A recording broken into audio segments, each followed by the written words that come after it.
morning. Ako po ay magluluto ng miswa. Ayan, umpisahan ko po, nilagyan ko ng sibuyas at bawang. Ganyan po ang pagsote. Ayan, konting paminta. Pag nasote na, and the sweet. Ayan, lalagyan natin ang sain para masarap. At ang patola, ang importante. Ako ay nag-blend po ng shrimp, yun pong balat niya ay siya pong aking gagawing sabaw sa miswa. Yan, binubuhos ko na po para masarap ang sabaw. May time po kayo, punta kayo dito at makikain.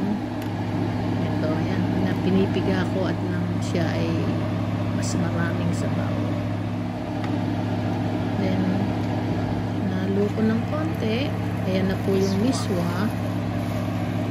Medyo pipirutin natin para hindi siya dikit-dikit. At nailagay ko na po ang miswa. Hintayin ko na lang ng kumulo. Yan lang po ang paggawa ng shrimp patola with miswa.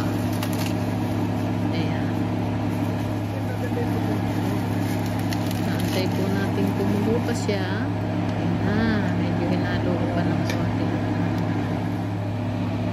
konting patis para magkaroon ng lasa. Ayan, kumukulo na siya.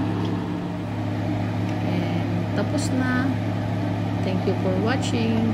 Don't forget to like and subscribe and share. Thank you. My shrimp patola with miswa. Thank you, thank you, thank you. Bye bye.